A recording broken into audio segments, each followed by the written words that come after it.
Now, obviously, so much of what we're talking about today has to do with the education of children and teaching them the way that they should go. That's why I wanted to talk to Lance Izumi. He's the Senior Director of the Center for Education at the Pacific Research Institute. He's the co-author of a new book called The Great Parent Revolt: How Parents and Grassroots Leaders Are Fighting Critical Race Theory in America's Schools. Lance, thank you so much for coming on. I really appreciate it. Well, thank you very much, Andrew. It's a great pleasure and an honor to be on your show with you. Oh, thank you. You talk about the Great Parent Revolt, and all of us hope this is happening. Let me ask you first, what is it? Is there such a thing as the Great Parent Revolt? No, I think absolutely. I think you're seeing that all across the country. And the reason why we wrote this book is because these parents are revolting for a number of reasons. But one of the most important reasons that we're seeing recently is they're revolting against the imposition and indoctrination of their kids in the classroom with critical race theory. And so what we're seeing is that these schools across America, doesn't matter whether you're in a red state or a purple state or a blue state, you're seeing this type of indoctrination being force-fed to kids all across America. And parents are revolting at the grassroots. And they're saying that, hey, this is not right. And, it doesn't matter whether they happen to be Democrats or Republicans even. They don't want their kids to be divided based upon race and made to dislike and hate each other. And because they see that this, in the end, is not going to work out for them when they become adults and hopefully become part of a successful, multi-racial society. Well, this is one of the things I keep hearing every time parents say we don't want to hear critical race theory. Everybody, the press, everyone comes out and says they're not teaching critical race theory in the schools. What did parents see exactly that made them feel that that's not true? Well, I think, first of all, we need to understand what critical race theory is. Regardless of what the left labels it as, critical race theory is basically racial Marxism. And so, whereas in classical Marxism, you divided people based upon socioeconomic class, the bourgeoisie versus the proletariat, the rich versus the poor. Under racial Marxism, which is basically what critical race theory is, you divide people into oppressor and oppressed classes based upon their race, with whites and sometimes Asians listed as the oppressor class and other non-whites as being part of the oppressed class. And the problem with that is that, whereas you can, go up the economic ladder, which is why classical Marxism never really took off here in America, because there was such social and economic mobility, but you can't change the color of your skin, which works out great for the left, because you will always be a part of the oppressor or oppressed class, depending on the pigment of your skin. And so therefore, that's what parents are seeing in the classroom. And one of the things we show in our book, The Great Parent Revolt, is exactly what's going on in the classroom. And I think that's one of the important things, is that this book is not just a reference book about academic theories. This is about the experiences of parents and students and grassroots leaders with critical race theory in the classroom. And for example, we interview a student from California named Joshua, who we changed his name, but he tells us about his middle school experience, where he was forced to take critical race theory inspired lessons and engage in them. And for example, he was forced to stand in a so-called privilege walk, where all the students would stand shoulder to shoulder, and as the teacher at the front of the class would call out privilege traits like "I am white" or "I am male" or "I am Christian," that student would have to take a step forward in front of his whole class. And because the student that we interviewed was the only white male in the class, he felt that he was being negatively targeted because of that. And he felt like he wasn't in a classroom anymore. He said he felt like he was in a criminal lineup instead. And so that's what you're seeing in these classrooms. And regardless of what the left calls a exercise like that, it's just plain evil and wrong to make children engage in that. So Parents, I mean, we've seen parents locked out of school board meetings. We've seen them investigated by the FBI. We've seen them intimidated by huge government agencies. This incredibly un-American assault on the right to do what you will with your own children and make sure you have some control. What are parents doing? Or you call it the book is called The Great Parent Revolt, how parents and grassroots leaders are fighting critical race theory in America's schools. How are they?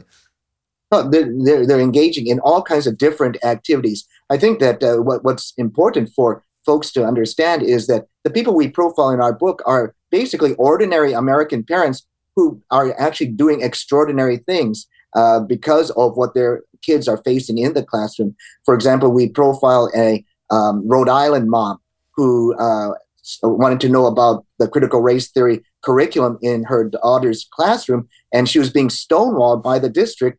And so when she kept pressing, the principal said, well, why don't you file a public records request? Well, they didn't know what they were getting into because she ended up filing not 1 or 2 or 10. She filed 160 different public records requests. And in response, the district threatened to sue her for filing so many public records requests. But they eventually backed down because she eventually got legal counsel and said that you cannot do that, especially against somebody you told advised to file those requests in the first place. So parents across the country are filing those requests. They're also forming organizations. Like you're seeing these new parent organizations just explode all around the country, like Moms for Liberty. We interviewed the co-founder of Moms for Liberty for our book, The Great Parent Revolt. And it went from, just a few parents to 200 chapters across the country in all states, virtually all states across this country, with nearly 100,000 members. There are other organizations such as No Left Turn in Education, Parents Defending Education. All those sorts of organizations are up.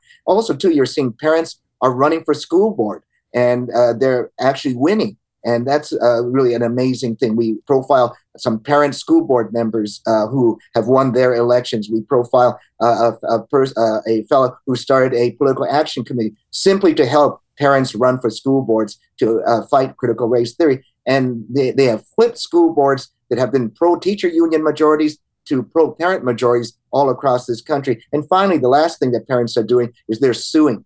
They're suing to prevent their kids from being persecuted in the classroom. And one of the people we profile is an African-American mom who was low income, disabled, mother of 5 kids, a widow, and her kid was being prevented from graduating from a high school because he refused to engage in a critical race theory inspired lesson. Wow. And because of that, he took his stand.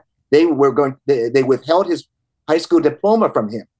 And she said, this can't be. So she sued in federal court and forced the school to back down and give him that diploma that he should have had in the first place. How much of this is backed by the teachers' unions? I mean, once you take over a school board, do you have the power that you need, or are the teachers still going to teach this stuff regardless? Oh, no, it's totally backed by the teachers' union, Andrew. It's part of the education deep state. It's not just the teachers' union, but the teachers' union are a big part of that. You listen to any of the major teachers' unions, whether it's the American Federation of Teachers, the National Education Association, they're backing this stuff in its various guises. And so it's not only just critical race theory, but critical race theory often comes in under the disguise of diversity, equity, inclusion, and some other types of euphemisms, but it's basically the same thing. And so the teachers' unions, the bureaucracies, oftentimes the district leadership, they're all backing this stuff. And so, and it also this university schools of education that are teaching the prospective teachers are backing this stuff. So, it's unsurprising that, you have teachers who are just swallowing this thing hook, line, and sinker. I'm almost out of time, but just one last thing. You talk to a lot of people. These are personal stories in this book, The Great Parent Revolt. Do you hear people saying that they're getting pushback from the federal government? Are they getting the kind of things that we're afraid of when we hear the FBI is investigating them and that sort of thing?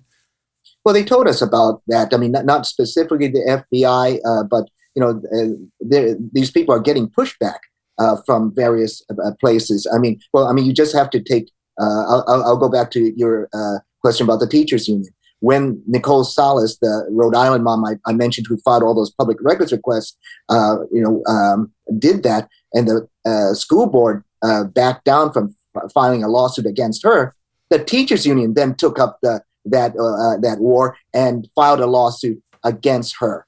And so, these people are getting pushback. But the great thing is that these parents are winning. As I mentioned, they're winning both at the ballot box, they're winning in court.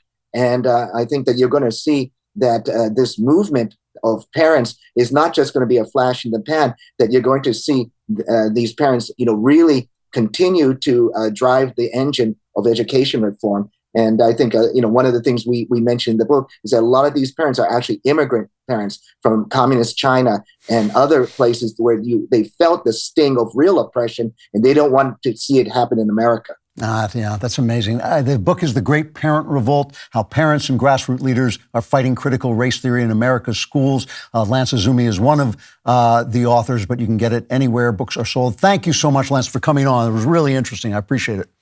Thanks so much, Andrew. I really appreciate you having me on your show. I'll talk to you again. Thanks. For more great content, like and subscribe. And don't forget to subscribe to The Andrew Klavan Show wherever you get your podcasts.